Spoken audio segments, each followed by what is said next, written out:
I'm here with MrTyton, going to be running Fire Emblem Awakening any percent. We recently wrapped up an incentive for the Avatar name, which will be War Tab.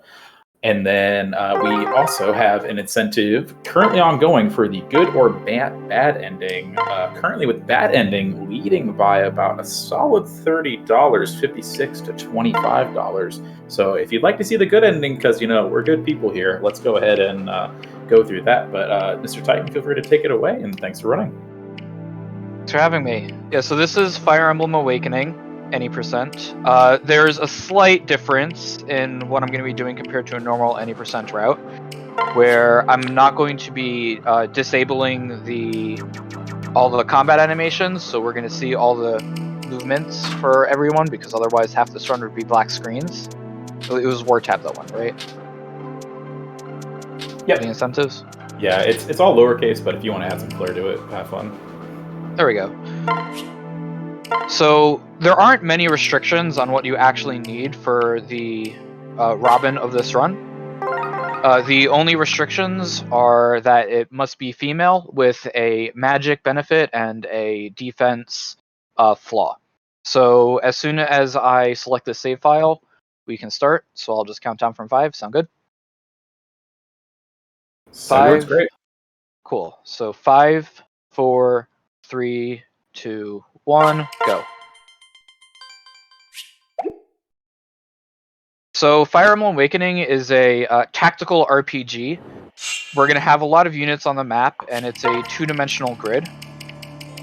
And all of the skip actions off. All of the enemies also have, movement that they can do. We don't really care about what they're doing most of the time. Oh, I have to set that to fast. Right. Also, I need to not accidentally skip everything. Second game speed fast. So most of the chapters are going to be us moving into very specific spots on the map so that we aggro all of the enemies and they just all kind of commit Sudoku on us. Because while the cast of characters is rather large, we're not going to be using any of them. This run essentially turns into Robin just being very, very fast and getting very, very strong and kind of just killing everything that decides to show their faces at us. This is because we've got some very, very specific levels that we need to hit. And I messed that up. Sorry about that. There's also going to be a lot of resets, especially early on, as we need very stringent stat requirements at the beginning, otherwise we can't actually continue the run, which is always unfortunate. But hopefully we don't have to reset too many times. Once we get to Chapter 4, we gain access to New Game Plus items that will make things a lot safer, but we're going to try not to use this as much as we can. Alright, so there's magic. We also need a point of speed. Magic is going to be what determines how much damage you do, and speed's important because it lets us double hit enemies.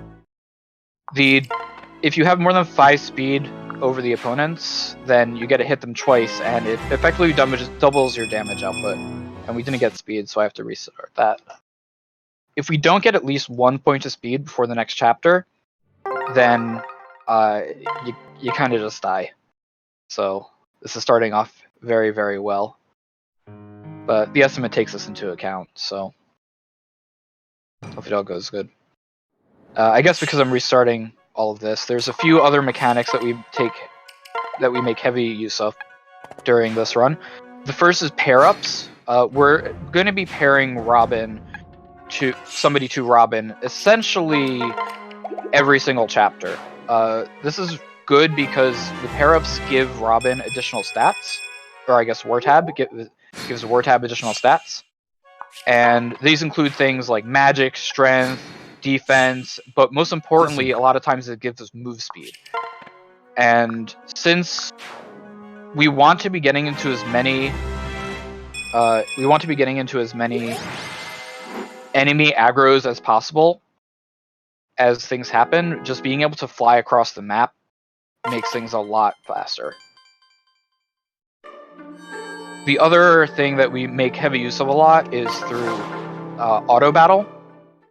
So it's really slow for us to like manually input all of the movement and all of the directions and attacks and stuff, and we'd much rather just have the game do that for us when we can. So whenever possible, we're going to be using auto battle, which we have set currently to only be messing with Robin. And if everything goes well, then it just ends up that Robin moves to where she needs to in order to, or Wartab moves to where she needs to in order to, you know, kill everything. And this actually is a really good chapter of just everything moving in and committing Sudoku on us, because there's a lot of enemies that we don't want to actually... There's a lot of enemies that we don't actually want to initially to go and hit all manually. I swear, there will not be as many resets once we get past Chapter 3. Just a bit unlucky so far. So if you've got anything to say, now is a good time. Yeah, we can just go ahead and talk about the charity that we're donating to here. It's called RAD, or Rise Above the Disorder. It's a nonprofit dedicated to battling the two greatest barriers to mental health care, access and affordability. So to accomplish their mission, they need to provide a universal mental health care system to people around the world. And one of the biggest barriers that they face, like I just said, is affording that mental health care. So we're here to, help in any way we can by donating 100% of our proceeds to RAD, and any donation is greatly appreciated. So thanks everybody for watching. Another real quick thing to mention, we've got quite a few incentives left over for the last day of stream tomorrow. The last one for today is going to be the Fire Emblem Awakening. This game, good or bad ending, like I said before. Bad ending is currently at $56.19. Good ending is at $25. So if you want to be a good person and see the good ending, you can pop up a good donation for it. Keep it tight. But for tomorrow, we've got, for the Spyro 3 Reignited, we got Spyro's Color. Black currently leading at $22. For Kingdom Hearts 3, the voice language English and Japanese in a tight race, 139 to 115 with English winning. And then for Final Mix, the Dream Weapon Bid War, Shield currently in the lead with $35 with Staff next at 10. And yeah, that's all I have to say now. So good luck with the rest of the chapters. Hopefully no more resetting coming on soon.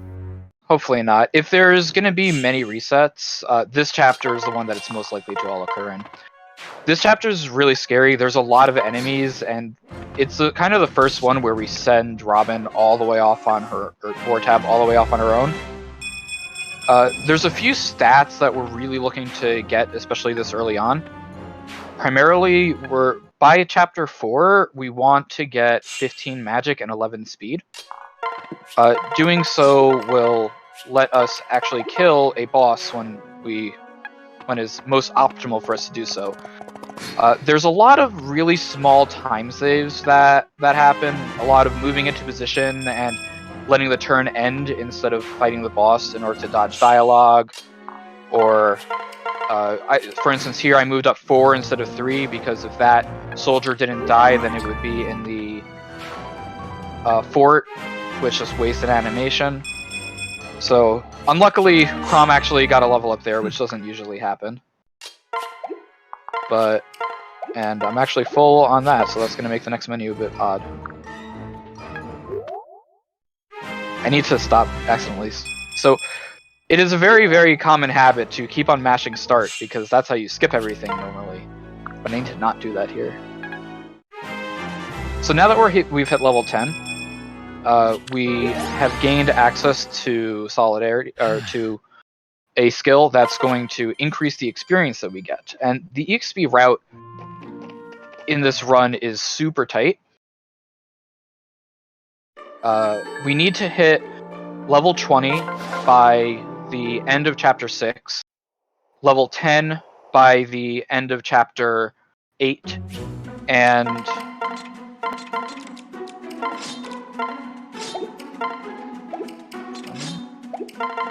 level 10 by the chapter 8, and level 14 at the end of chapter 13. If we don't do that, things go really weird. and we've also done our first and only support of this game. So for those of you who've played it before, supporting is what happens when you talk to allies, and you can increase the level. It gives you additional stats and makes it more likely you're going to take less damage. A lot of other really nice things like that. We don't do any of it. We do one support throughout the entire game, and we reap all the benefits from that. We've also taken Muriel's fire here. It's going to be another common thing that we do throughout is removing characters' weapons, because when you're paired up with a character, they have a percentage chance based on the support level to also attack, and we want to avoid that from happening, because then they can level up and get experience, and that wastes time. We'd rather just not have that happen. So now that we've hit level chapter 4, we have access to the New Game Plus items, so that includes stat boosting items. Oh, nice. Got this. Take your time. That includes stat boosting items, so that's our safety strats. And if this was an actual run, as opposed to a marathon one, then we'd been able to continue. Because, actually, that showed up way earlier than I was expecting it to. So there are special shops that appear. The Traveling Merchant's Anna. And Annas have a % chance to spawn, and if they spawn, then they have a 30% chance to get a second seal. You need that second seal by chapter 7 in order to actually continue the run, which is unfortunate. A lot of runs will tend to die because of that. And hopefully we get another point of speed. This is the boss that we want the 15 magic and 11 speed, because then that lets us double hit Marth and actually kill her, and yep, okay. So we get 1 level up, so I'm going to give that one more try before I use any of the stat boosting items to guarantee it. The longer we can go without using the stat boosting items, the better, because it can affect your stat growths. Take your time. So one question from somebody who's a Fire Emblem noob, as I've maybe didn't mention on stream, but how many is there like a normal chapter length to Fire Emblem games, or is it kind of random between all of them? Do you mean like including cutscenes, or? I guess including cutscenes. Like, I guess. Yeah, feel free to explain. So on average, using speedrun strats, with cutscenes, each chapter is about 10 minutes. Without using speedrun strats, it's definitely longer than what we actually do. In the speedrun, it's roughly... Okay, we've got to use some resistance. Actually, I'll just use the speed, and that should be fine. In the speedrun, it's roughly 30 seconds per actual chapter, and the rest of the time is going to be spent, like, moving around, doing setup, things like that. Oh, come on in. So it's a really fast-paced run overall, and it's all, like, really high-speed menuing. I forgot to actually get the Game Plus items there. Let me do that first, actually. So I think you confused my question. Sure.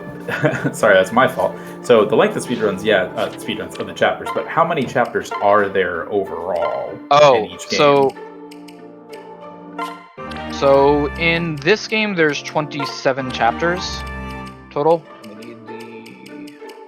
There's 27 chapters total in the main quest, at least.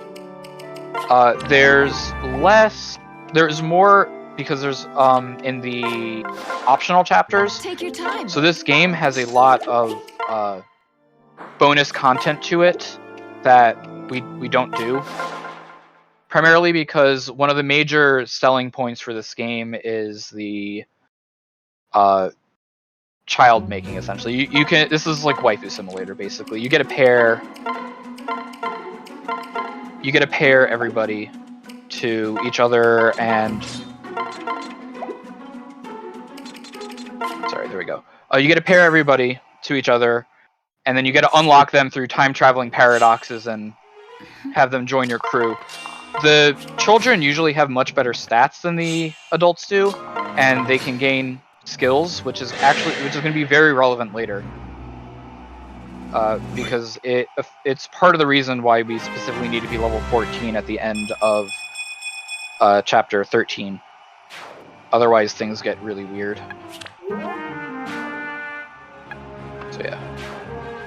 So because I use the stat boosting items to get to above 15 magic and 11 speed, we were able to one-shot Marth that time instead of not and dying. So it makes it usually a lot faster, a lot easier. It costs about like 20 seconds or so because you gotta heal and do all this annoying stuff. But so that's it for this chapter. And that should be the last, until chapter 7, that should be the last of the, oh god, we're gonna die a miserable death things, I say, but knowing that, it's probably gonna have cursed it. So now we're in chapter 5, and chapter 5, so most of the chapters that we've been running into so far are route chapters, and this one is no exception, where route is kill all of the enemies. There are going to be a lot of chapters in the latter half of the run where you only have to kill the commander, and then you're fine. This chapter introduces reinforcements. If we don't kill everything by the end of turn 5, then more units are going to spawn, and that's really bad. So we haven't actually been leveling anybody up except for Robin, which you would think makes things very awkward. Luckily, we've got Fred. Fred's pretty strong.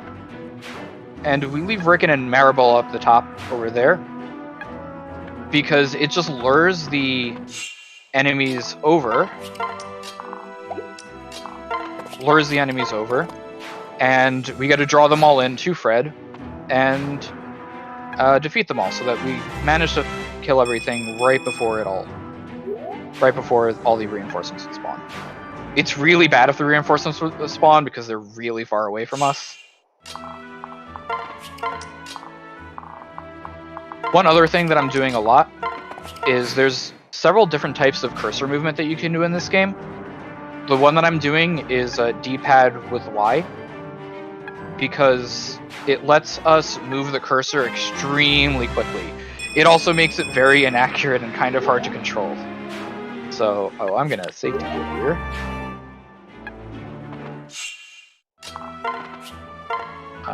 We have an vulnerary, sweet. Yeah. So the last two enemies should come in and Sudoku on us, and then we'll all be good. Normally they don't actually deal us damage, but in case they do, it's always better to safety heal if you've got it there. Thanks for the luck, everyone.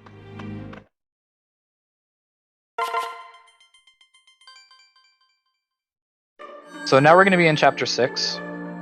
Chapter 6 is where we should be hitting level 20. And in a normal run, if we hadn't already gotten the second seal, this would be the last spot for us to get it in.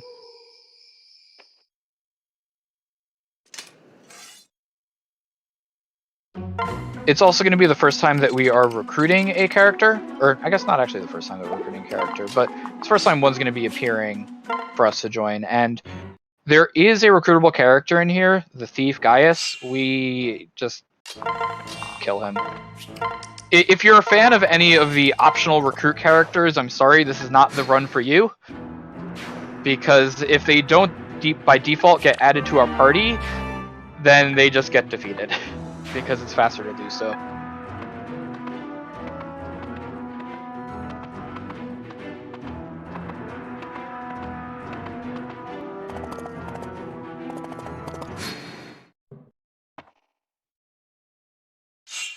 Got him Pane. And then normally we would want to be doing as many auto battles as possible here. But if we don't block off that stairway with Fred, then they're going to come in and they're going to kill Pane, and it's going to make things really, really awkward. Also, basically the entirety of this run operates just off of drops that we get from defeating enemies. There's one point that we buy magic, but other than that, all the tome usage, all the weapon usage is routed in very, very precisely to just always have something on hand. Vortex Firebro, it's all expected. Our stats are looking pretty good so far now. I mean, we have used some of the speed boost, the stat boosting items, but past that.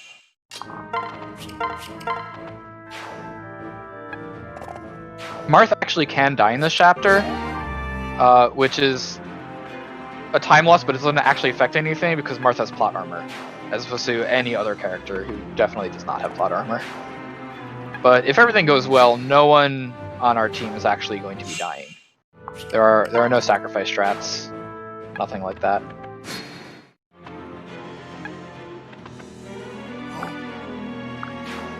Oh, nice.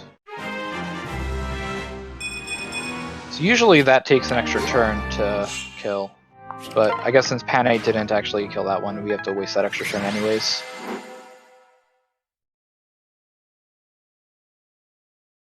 And then, so now this is one of the very, very scary chapters that is approaching here, which is chapter 7. So we're going to be turning Wartab into a Pegasus Rider. Pegasus Riders are great. I did pick up the second skill, right? Yeah, okay. Pegasus Riders are great. They're flying units, which means that they get to ignore all terrain. They get to move really far, really fast. They're overall fantastic. The problem is that Pegasus Riders are weak to archers and bows. Pegasus Knights are weak to archers and bows, and there's a lot of them in this chapter. So they can just kill us, and there's not a whole lot we can do about it. Our defense is only 7, which is actually really, really scary and low. So hopefully everything works out very well. We're gonna take those, remove these, work in here. We're gonna save.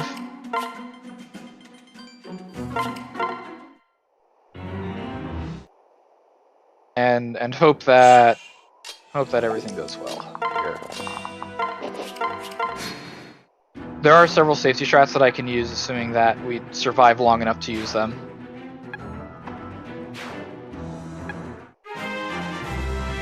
And from here on out, the goal is to get to level 10 by the end of the next chapter.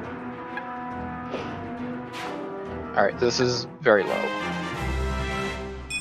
This is also another reinforcement chapter, so if we don't kill everything on time, then it's not good. Alright. Please don't kill me. Sweet. Should be fine, I think. I just have to do the safety strat. Nope! Spoke too soon.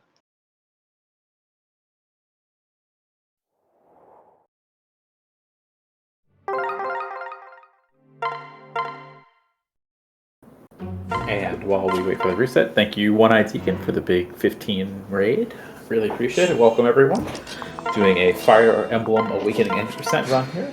Quick mention that we've got going on. We're currently in an incentive to get either the good or bad ending for the game here. Currently sitting at bad ending at $56.19 versus good ending at $25. So if you want to be that person, help us bump over the level and snipe the good ending. It's a good time to do it. So, to be a bit clearer on what the difference is between the two endings, there's essentially we can choose to sacrifice Wartab and ensure that there is peace forevermore, or we can not sacrifice and have the big bad reappear in 1,000 years.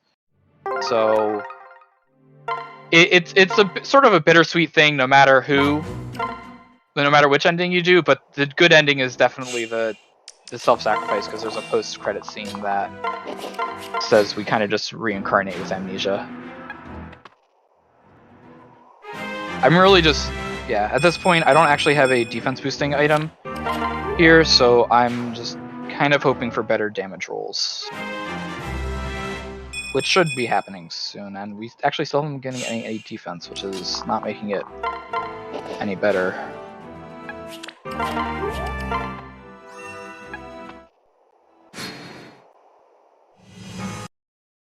Alright, give me a second. So I don't have the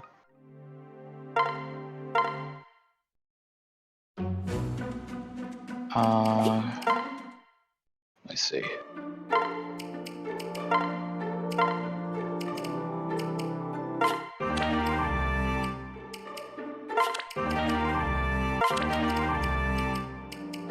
Oh, I got the trigger shield now. Okay.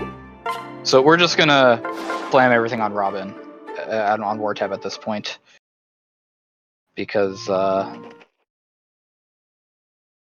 of stuck into a loop there.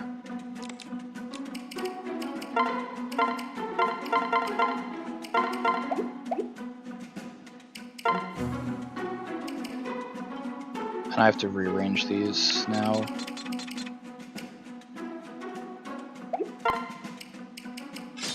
Again. And then...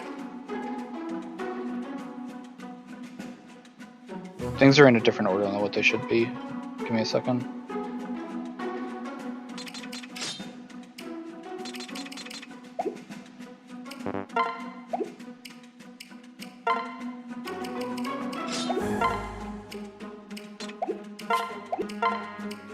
Sorry, give me 1 second. So we need Rickon to be there, so put that there.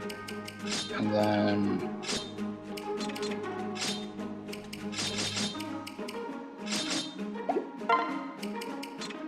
okay, now we should all be good.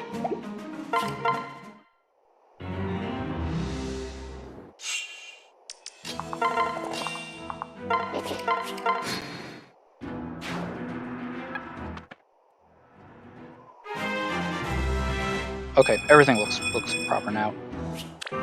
So hopefully this increased defense and all these other stats will help us out.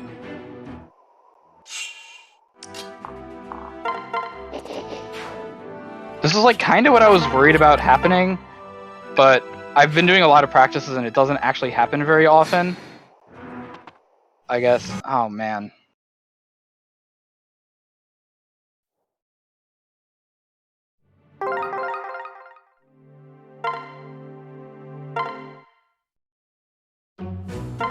So I might have to load up a different save that has better stats.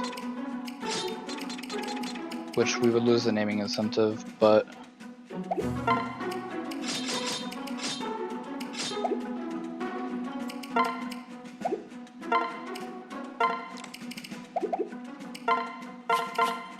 give me 1 second to try that again.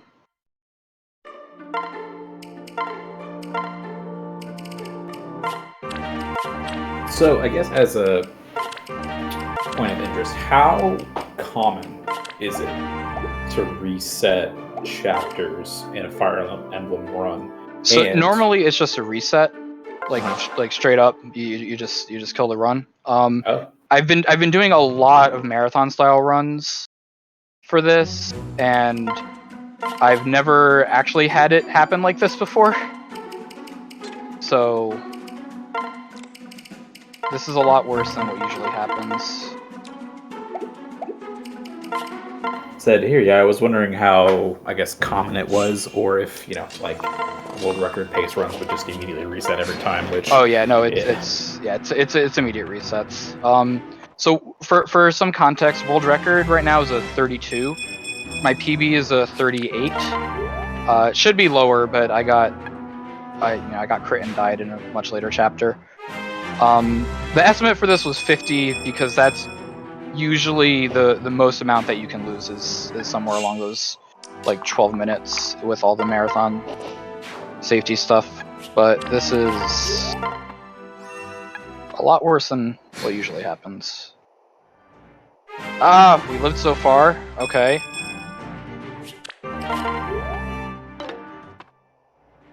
We're good! Ah! We're safe! Alright, the rest of the chapter is not a problem. Thankfully.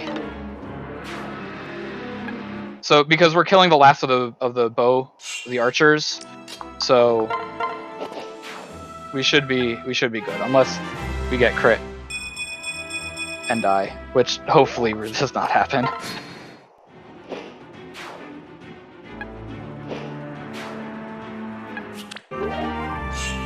Okay. So now we go here, and then we heal. And this is actually the first instance that we have to heal. which is why it was kind of all unfortunate before, but we're good now. So now that that's over, I'm not going to say that the rest of this run's going to go spick and span easy, because we all saw what happened the last time that I said that. And there we go. Chapter over.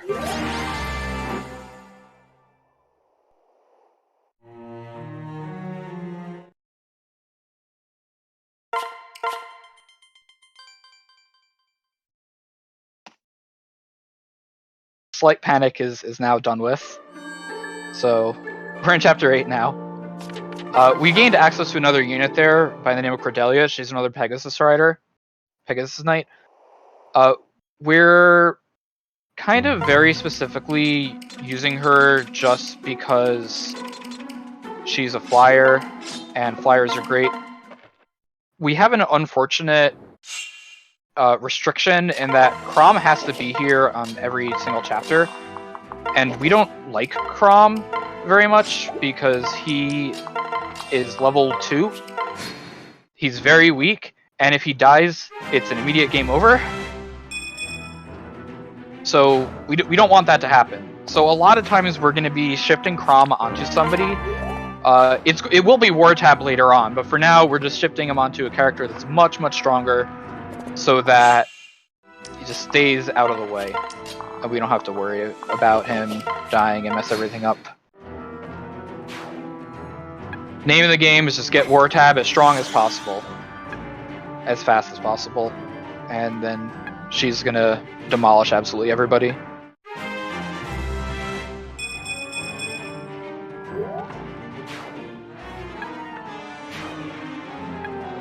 After this turn is over, we're going to be picking up the Master Seal here.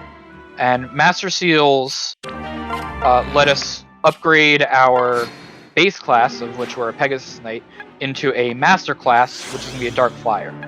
And Dark Flyers are kind of busted for a few reasons. They're still flying units.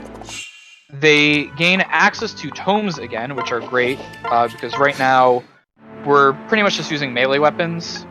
And melee weapons are not great at counterattacking units that attack us from 2 away. But tomes are great. Tomes can hit anybody, anytime. There's also much, much more powerful tomes than we have melee weapons. And they drop from a lot more enemies. The other advantage is that they learn a skill at level 15, which is an amazing skill that we'll get to then. That's really going to unlock how the rest of this run will end up working. We also do a nice little equipment shuffle there by discarding the Javelin when we pick up the Master Seal, and discarding the Lance before we do that level up. It's going to automatically equip the Thunder. So we don't have to worry about that, and then we get to counterattack the boss and kill there.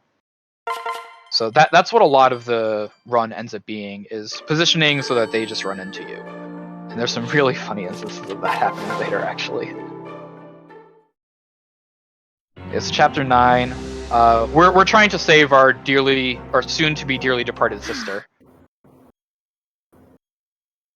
And so, overall, what's the usual storyline for a Fire Emblem game? So those that may not know. So storyline-wise, because there's not a lot that happens in this chapter here. Storyline-wise, so Crom is the prince of the kingdom, and we're the good kingdom, obviously. Even though about 20 years ago, our father kind of waged a genocidal war on the entirety of the world. But we're going to ignore that part. So the MacGuffin of this series, of this game, is the Fire Emblem, which, if it gets assembled with all of the gemstones, is said to be able to save or destroy the world. There's another country that we're fighting against right now, the Plagians, who are led by the King Gangrel, and what is that happens? And he wants the Fire Emblem. We don't. We want to keep the Fire Emblem. He wants to start a war. Crom's a pacifist, so we don't want that to happen. He kidnapped our sister to try to force us into war. Overall, this game actually takes place over the course of a few years. And in this game, as in many others, it's basically always royalty, you know, being the noble bloods that save the world from devastation with their motley crew of incredibly amazing teammates that are always best in the biz. And in this case, the overarching theme after we deal with the Pelagians is there's a fell dragon Grima who was defeated, you know, several thousand years ago, who wants to destroy the entire world. And Grima actually has like a pretty sad backstory to her, to it, but we don't care. We don't want everybody to die because, you know, that's kind of where we're living. So we're trying to stop its resurrection, more or less. So does that answer your question? Because I can go on more about what precisely we're doing in each chapter. Like, Emerin just died. She sacrificed herself so that more bloodshed wouldn't be shed, which actually is what happens. Because in this chapter, a lot of the enemies decide that they don't want to fight after seeing Emerin's sacrifice and sort of abandon, go AWOL. And then after we defeat Gangrel, we get married, we have a kid, and then there's another war brewing on the horizon. So I'm also leaving on the relief skill for these few chapters. Normally, relief heals you if you don't have any enemies that are within 3 units of you. It's a time loss, but I left it on for these 2 chapters just because it's a bit safer to do so. Free heals are always nice. And we've just picked up Olivia.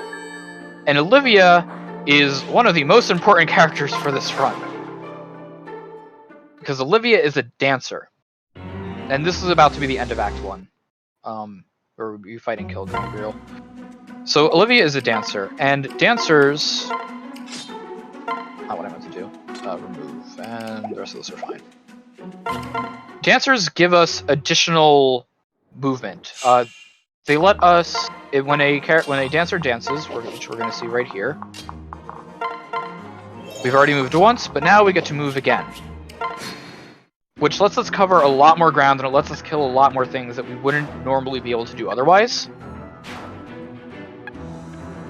So she's very, very important, and she's going to be a huge part of a lot of the later chapters, a lot of the routing. This is another route them all chapter. Position here, use the spirit dust, and then we watch everyone sort of throw themselves into our arms.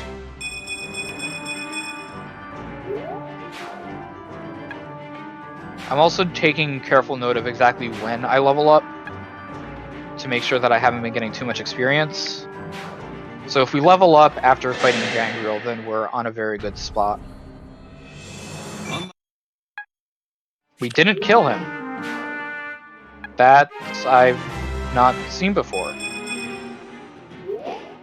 Huh. Okay. This is a run of firsts. Wait, that's really bad, actually.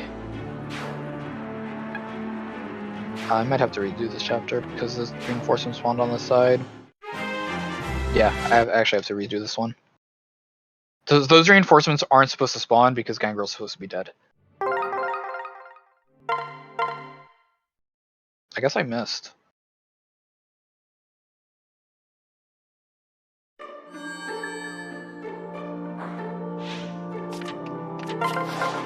You know, good old marathon luck. That's never happened before. Well, in this case, I've actually never seen it.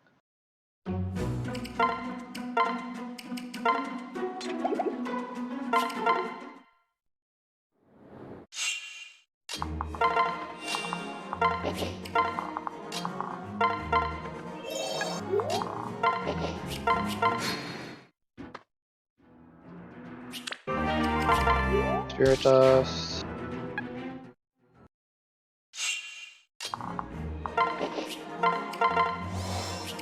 We have 36 magic. That should be way more than enough to kill.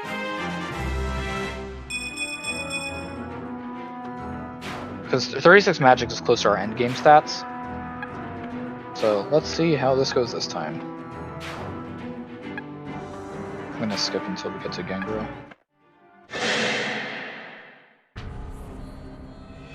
It's alright.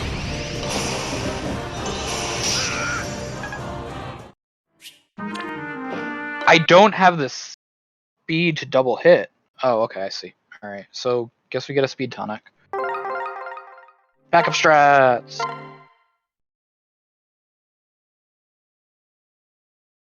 Huh, I guess our speed stat's way lower than it usually is. That's gonna be awkward. Which of these has it? Strength tonic. Magic tonic. But it spawned on a enemy. So I guess I hope for a better...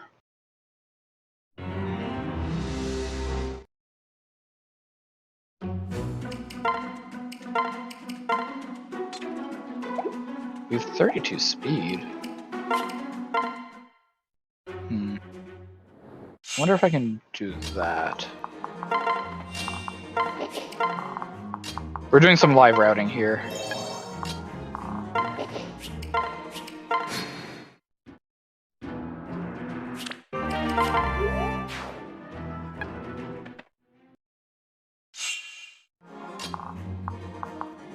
Oh, we can't get to the...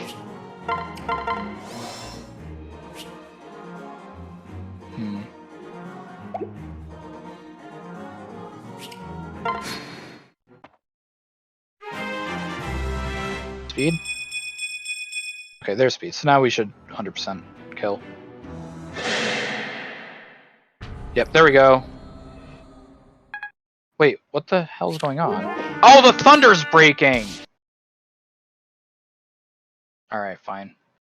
Sorry about this. So this is one unfortunate effect, is that if you were to double hit and your weapon breaks in the meanwhile, then you lose access to the second hit there. So I get to go around that by doing what?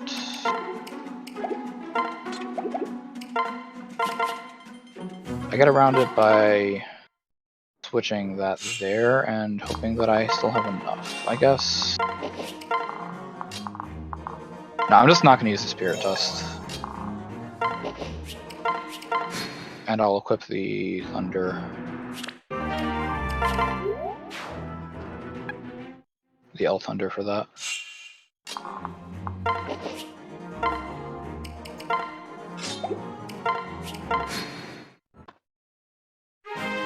So this might actually turn out to be really bad.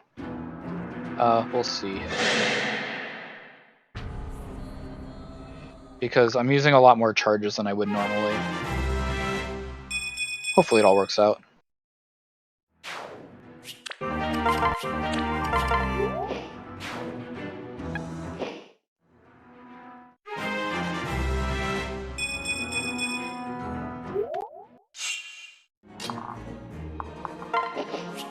And let's equip this. In the turn, because we want to use up all the thunders. We want to save our L thunders for now. And okay, there we go.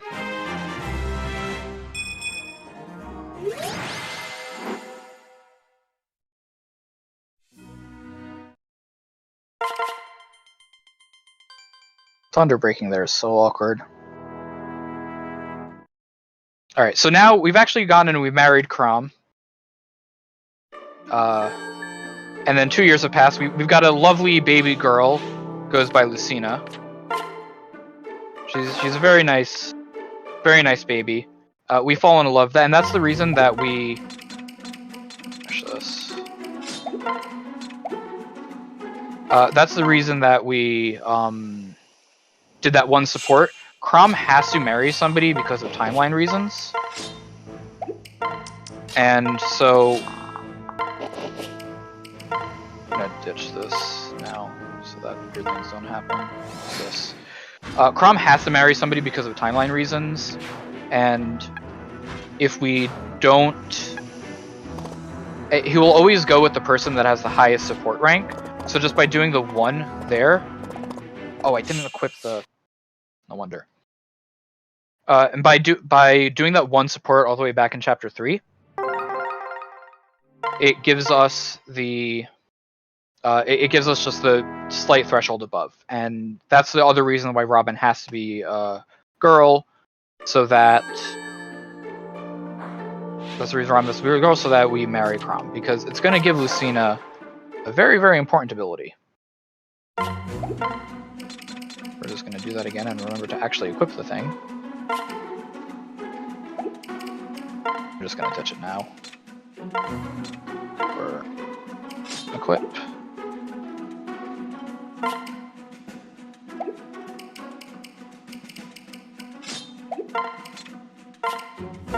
Go.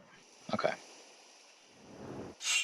And we've just picked up Cher. Cher is going to be our Cordelia replacement, because she is stronger than Cordelia was.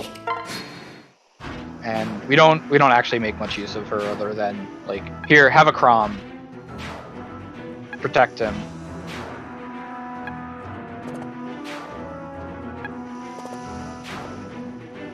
This is a really good example of, these are essentially pirates on a boat that are attacking us, and they're just running into us one at a time, committing Sudoku. It's like, oh yes, all my 30 allies fought at once, and they were able to deal with it, and they just died, and I'll definitely be able to do better than they did, right? Except not at all. Like, I don't quite understand their logic, but if it worked for none of my allies, it'll definitely work for me. And they could even escape! Like, there's a boat right there! There's another thing that we're going to be doing from now on, is that, if possible, whenever an elixir or a boolean drops, we're going to try to keep those inside of Wartab's inventory. Doing so will make menus further on just a lot faster, so that we don't have to worry about that stuff. Elthunder already broke. Alright.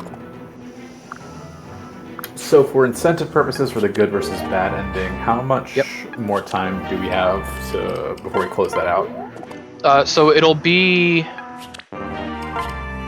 what's my time right now? Currently at 46:41. And 46 minutes? Wait, yeah. 46 minutes on already? Yeah. Wow, that went way... So normally 46 minutes is when I'm ending the run at worst. So that's... Really sorry for going vastly overestimate. I guess all the bad luck kind of ramped up. So no, that's all right. We're here for the long run, but we did get a $12.50 anonymous donation to Fire Emblem block, so some hype to be there for. But yeah, just I guess when we're getting close, let me know, and then we'll go. Yeah. From there. So we are currently in. I can tell you in a second about how long it should be. Once my mouse starts working again. So that was chapter 12. Approximately 15-ish minutes. Assuming that we don't end up in a reset loop like what just happened. Given that we don't end up in a reset loop, it should be about 15-ish minutes.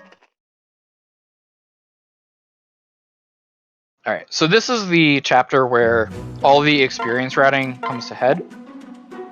we really don't want Robin to be leveling up further than is needed here. If we hit level 15, it's not good. So we're going to... we should be ending up in this chapter at level 14 with 90 experience.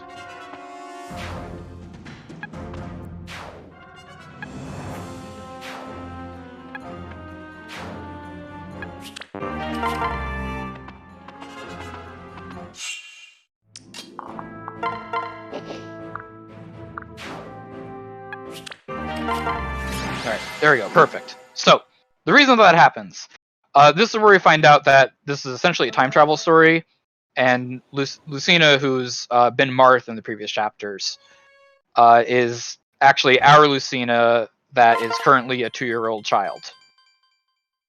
Yeah, Marathon Lock at its finest. And when the children become recruitable, they gain abilities from each of their parents.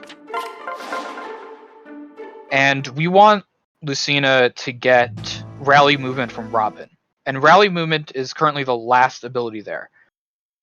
If Robin had leveled up to 15, or if Wartab had leveled up to level 15, then Gale Force would be the last move, and then Lucina would have learned Gale Force, and that's not what we want at all because Gale Force is completely useless on Lucina. And what is Gale Force, you might ask? Gale Force is one of the most busted moves in the abilities in the entire game because it lets us move and attack again once per turn, assuming that we've killed somebody. So for the rest of the run, a lot of what's going to be happening is just using Gale Force to fly across the map, either to instantly kill the enemy boss in 1 or 2 turns, or instantly kill the boss in 1 or 2 turns, or instantly kill the boss in 1 or 2 turns, or what's the rest of the word I'm looking for?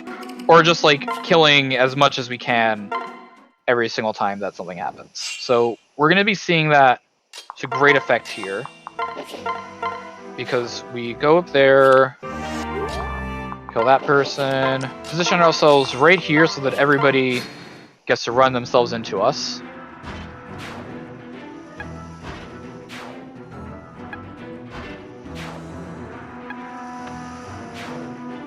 Oh, I got it. Just a second.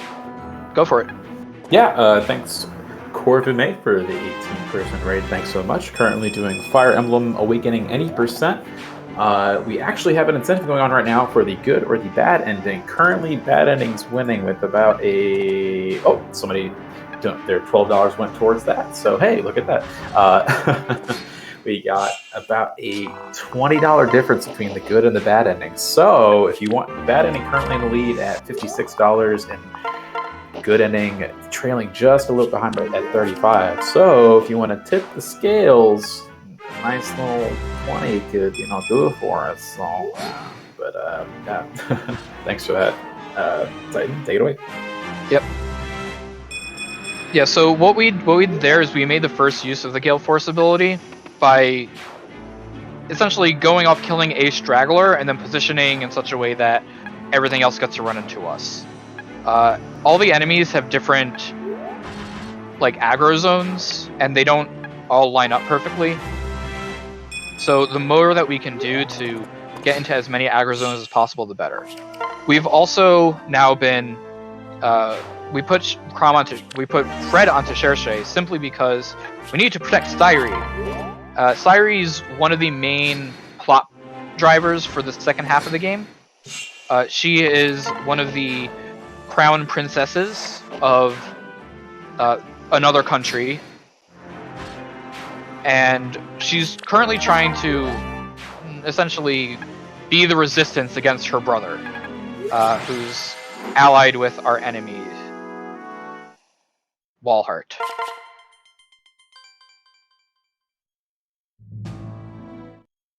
So we've got to protect the Sairi.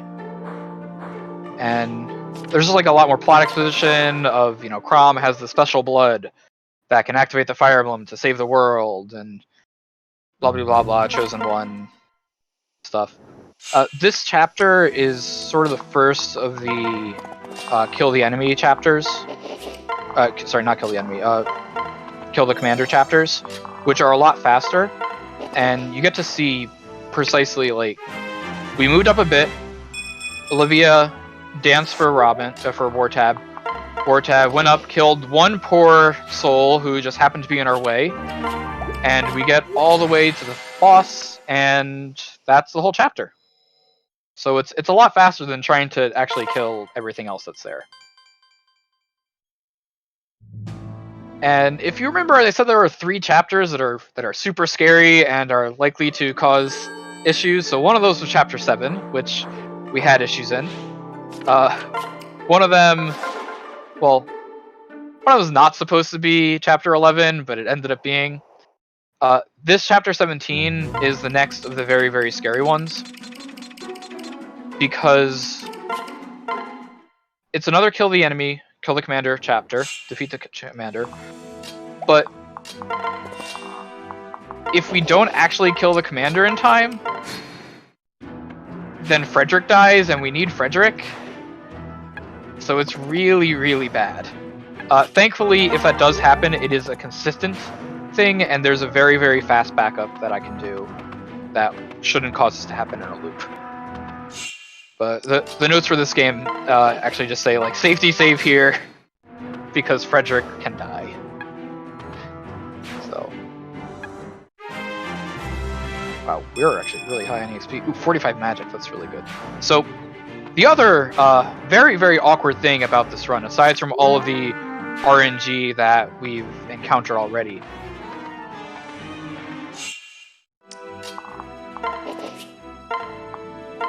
is that we don't actually have a guarantee of killing the final boss. We have a 84% chance to do so, and why did they attack Crom there?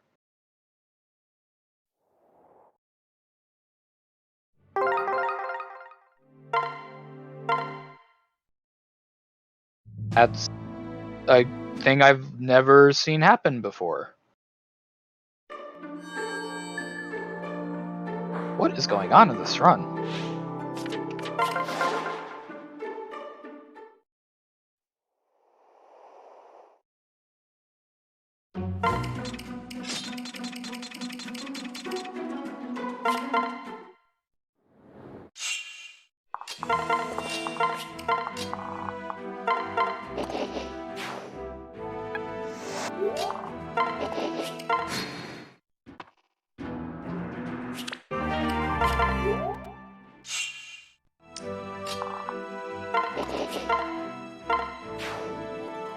There we go. Did I, like, accidentally end a turn that I shouldn't have? Switch, separate, go there.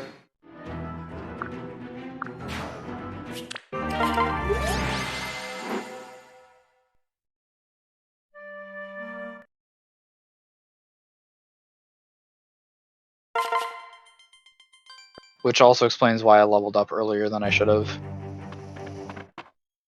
Our allies, the Khans, who are another country to the north, just fought against Walhart. One of them died. It's very sad. He had a very, very epic death. But now we've got to fight against our brother.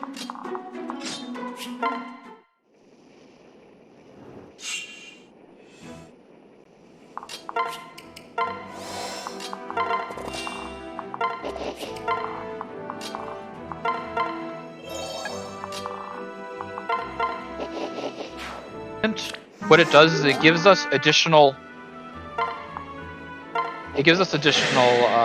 movement speed. Careful. And it just lets us move like an extra 2 tiles, which adds up. If we didn't have rally movement there, then we would have not actually been able to get to the final boss. So it's just like the dancers, the rally movement, the flying.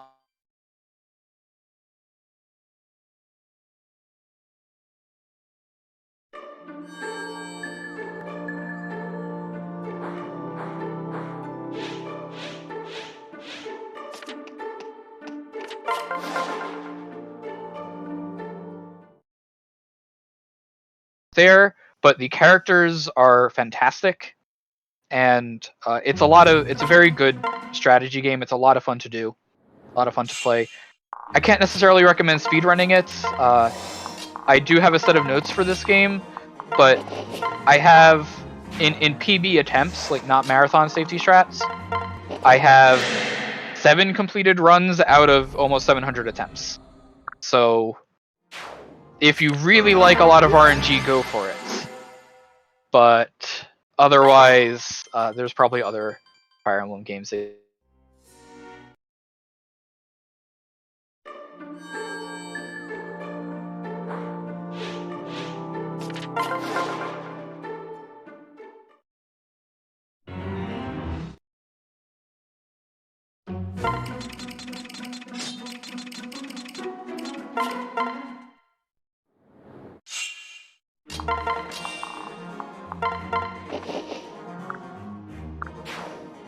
a bit scary because you'll just have a very, very long black screen and you're not actually sure if you're going to survive or not. This one here is one of them. There's a lot of longbowmen and a lot of other enemies that just want to run in and attack you, and we're still weak to bows, unfortunately. So they can just crit and kill you, and it's not great.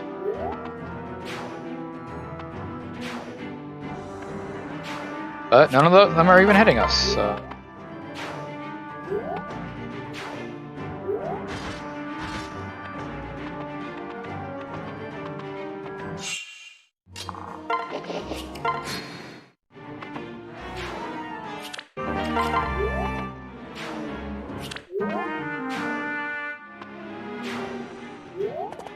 No, big bad, and we need to fight.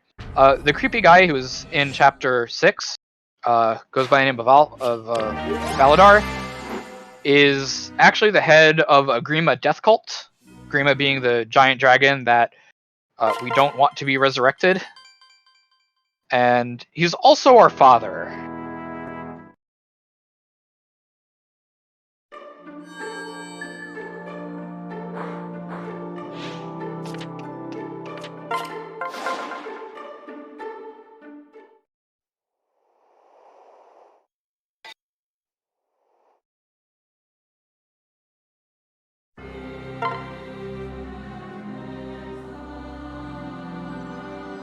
I'm There's left about until we 6-ish know. minutes. Oh, we got another 6 minutes. All right, so we got another $10 donation from specifically Anonymous2 with no comment. But Are you ready? let's see here. We're getting closer. Nope, still bad ending in the lead if anybody wants to come in and snipe it for about another $21, $22. But actually, excuse me. Let's be exact. It will be $21.20 to snipe if you really are up to getting the good ending. But I will digress.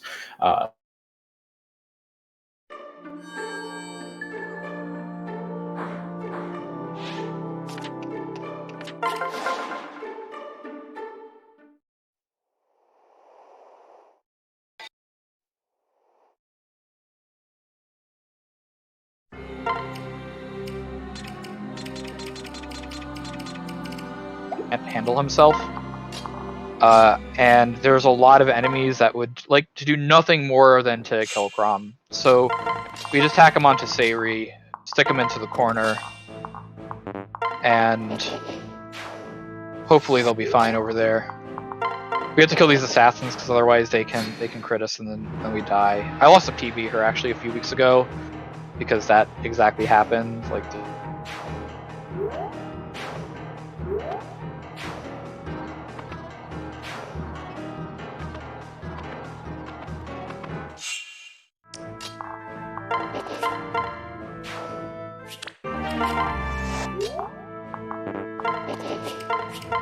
then we're just positioning ourselves here so that the boss can come and hit us.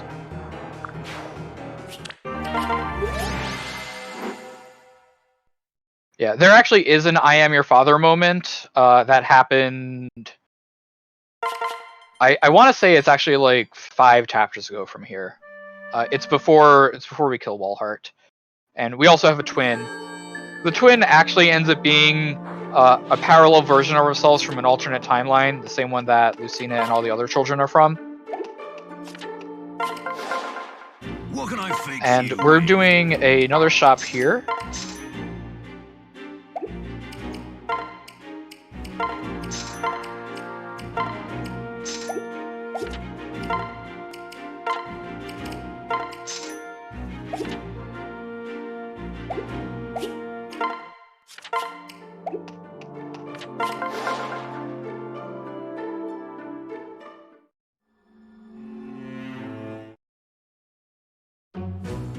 This is like a nerd. And that is the is what you're telling me. Oh yeah, yep.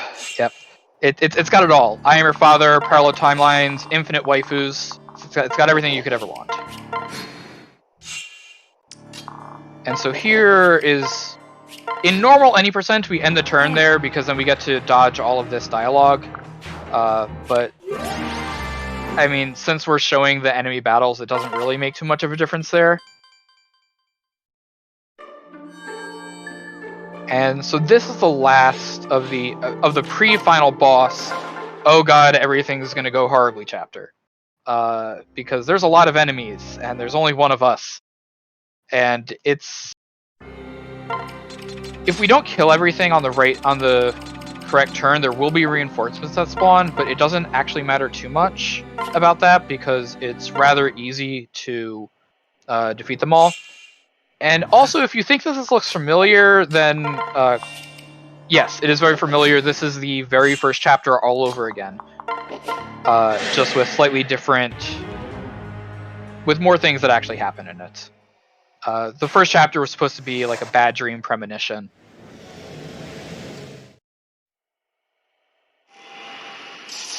And we actually have killed Crom in the dream.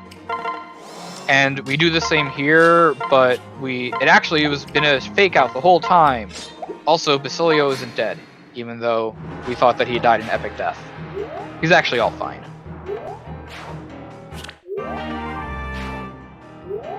Unfortunately, at the end of the chapter, Grima does end up being summoned. So we have to go and power up the MacGuffin even more.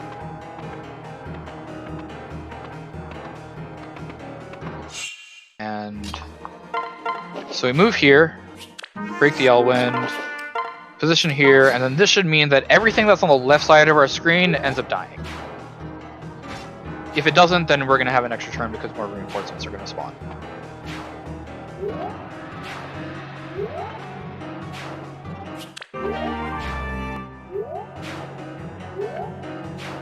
So everything looks like it's going well, which is nice. That's a lot of damage, but it's fine. We want to heal anyways, so.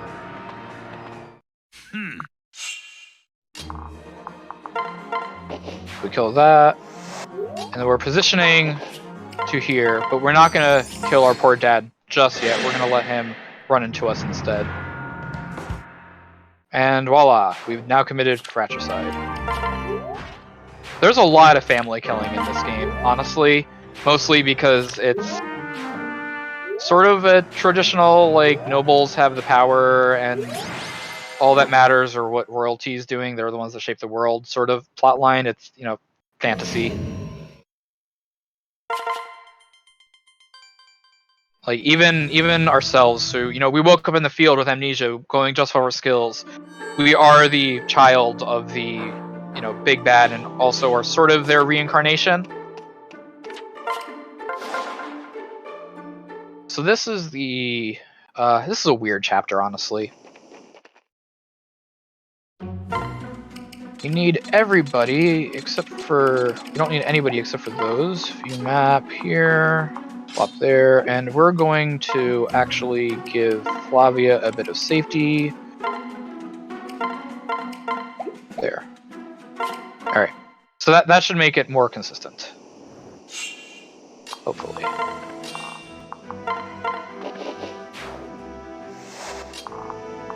So there. Use the talisman. Switch, wait, end. And then we've just picked up Thorin. Thorin is a much higher grade of magic tome than what we've had access to before. So it's really good that we're just able to kind of pick it up for free. And it's going to be how we just end up killing the final boss. there. Then use the elixir to heal up, and the turn, and then everything should just be dying to us now.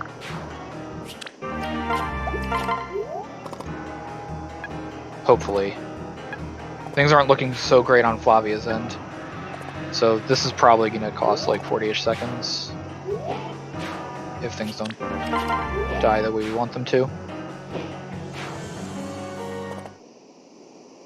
That's good, and then end the turn. And then everything should... Yeah, okay. So this is going to cost some extra time, unfortunately.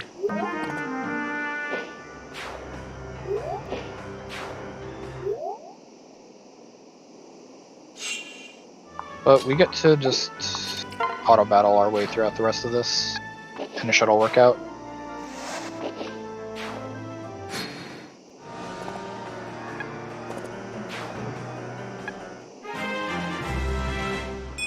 Ba-da-bum. Yeah, this is exactly what I was trying to avoid by giving the secret book and the killer droplet to Flavia, but guess it didn't really work out. Which happens, unfortunately. Have I mentioned that this game has RNG? Because this game has a bit of RNG in it. Just a tad. So Small chance. small chance. So I know a few minutes ago you mentioned we're about 6 minutes away from good bad ending. Are we getting pretty close now? It's so after the chapter ends, there's about a minute. About a minute? Okay. Yeah. So after the chapter ends, this is going to be like another. We've got like probably 2 minutes until we should cut it off. Okay. Gotcha. All right. We will. Not even. Actually, it's probably better just to cut it off as soon as I finish the next shot. All right. I'll be watching. That's finished. So end of the next chapter, actually, just cut it off, which is going to be in about a minute and a half. Okay. So get your donations in now. Now is the time. Now is the time to choose. This is your story. Do you know the entire like? One line. I used to, and then I just like that's the best line in it, honestly. Oh, of course. Live like yeah. It's live free, and that's something else. I feel like I should know all of it. We're talking about Final Fantasy X for those that don't know, but sorry, we went off on a complete tangent. Yep. All right. So we've got Aversa here. Aversa was our dear dad's second in command, who is also kind of in love with him. Pretty sure that she's not our mom. I really hope she's not our mom because you can actually marry her. So, yeah. But anyways. We don't need an Oedipus Rex. Yeah. I don't know what the female version of Rex, if there is one, complex going on here. So there is, but I don't remember the name of it. Alright, so yeah, cut it off now. So we're in the final chapter. And this chapter, so luckily we have 45 strength, magic, which is the second highest amount that we can get. It caps out at 46. Unfortunately, we're still not guaranteed to actually kill the final boss. Which you might be thinking, oh man, you just spent way too much time, more time than this actually should have taken, way too much time getting to the final boss, and we only have a chance to kill? Yeah, because we need to get at least one crit, and we only have a 34% chance to get that crit. We'll have 4 attacks in the first turn to get the crit on, and we just kind of need to hope that we get it. We've also taken up Henry and stuck him onto Frederick. Henry has an aura on him that will increase our crit chance and our hit rate on any enemies that are within 3 tiles of him, which makes it a lot better. It's not all doom and gloom if we don't kill on this turn, though. Everyone is going to die, and then we have we have 2 more attacks to try to get the kill. I have had PBs die to just like missing everything and not having it work out. We actually have 40 crit, which is more than usual, so that's good. Oh, because we have higher luck. Stay focused. So, alright, there's 1 attack down. We were crit, that's not good. That's really not good. We got the crit there. This still might not work out. Switch, dance. We might just die here. Come on. I've got you. Alright, sweet. We got the crit first, so we're all good. Alright, so what's the result? Are we sending the world to doom in another 1,000 years, or are we sacrificing ourselves? So, as of now, the bad ending has won $56. And there we go. So we get to live our life with our husband and our beautiful daughter, but we have doomed the future generations to fight and sacrifice themselves again. And that's the run. That's time. What was the final time? Let's see. Sorry, I'm a little behind on the stream. I believe it's around a 114. That is, wow. That's worse than what my first PV was. Oh wow! Even for RTA, that's it's all right. Yeah, we got through it. So we got through it. For some additional context, I've been doing a lot of marathon runs, and the highest time that I've ever gotten when I'm doing the marathon runs is a 49:48. So there were a lot of things here that I'd never seen before. Bad RNG just wins sometimes. Thank you, everybody. Thanks for having me. I hope everybody has a good time. Right. Donate lots. It's a good cause. And yeah, that's the game.